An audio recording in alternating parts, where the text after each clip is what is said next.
장관님께서 계속 지역구 국회의원까지 얘기를 하시는 거 보면 향후 뭐 정치를 하실 수도 있겠죠. 그게 문제가 되는 건 아니니까. 하지만 그 일을 하기 전에 여성부 장관으로서 민간 분야에서의 여성 권익 신장을 위한 성과를 내셨으면 좋겠는데 구체적인 방안이 있으십니까? 장관님, 우리나라의 낮은 성격차 지수를 올려야겠다는 점에 대해서는 원론적으로 동의를 하시면서도 현재 구조적 성차별이 있다고까지는 생각을 안 하시는 거죠? 저는 두 가지에 대해서 제가 굉장히 중요하다고 말씀드린 게 하나는 정치 권력에서 여성의 리더십하고 또 하나가 성별 임금 격차 네, 그 두 알겠습니다. 개입니다. 네, 구조적 성차별이 있다라는 거에 대해서 계속 그 표현을 쓰길 싫어하시는데 이게 뭐 법이나 제도로 여성한테 불이익을 주는 그런 차별이 있는 시대는 지났고 현 시점에서는 나타난 결과, 뭐 현상 이거를 기준으로 여성과 남성이 동일한 지위에 있는지 이런 걸 보고 판단해야 된다고 생각하는데요. 장관님 취임하시고 나서 인터뷰를 하시면서 아까 두 가지 중요한 것 중에 하나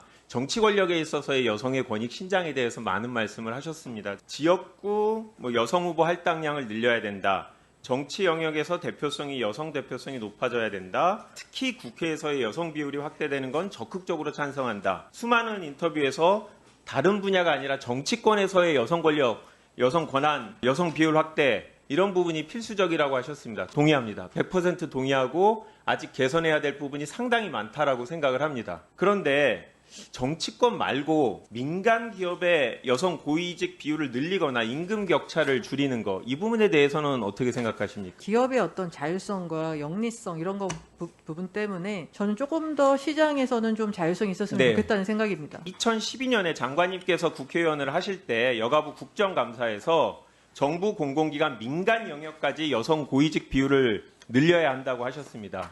그런데 지금 정치권의 여성 비율에 대해서는 계속 같은 말씀을 하시지만 민간 기업의 할당제에 대해서는 자율성에 대해서 얘기를 하고 계세요. 여전히 임원의 상당수가 남자인 현재 현실에서 여가부가 노력을 하지 않으면 민간 기업에서 갑자기 여성의 지위가 나아질 수가 없습니다. 정치권에서 여성 권한 또 비율 늘어나야 된다는 거 100% 동의합니다. 하지만 그거는 정치권에서 우리가 논의를 할 테니까 여가부는 그런 사회적 손길이 제대로 가지 않는 민간 기업에서 더 노력을 해야 된다고 생각합니다. 장관님께서 계속 지역구 국회의원까지 얘기를 하시는 거 보면 향후 뭐 정치를 하실 수도 있겠죠. 그게 문제가 되는 건 아니니까.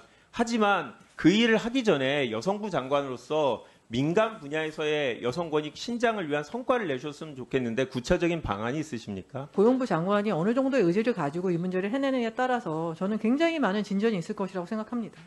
소유주법 논의는 차기 내가 말씀드린 역할을 해주시라.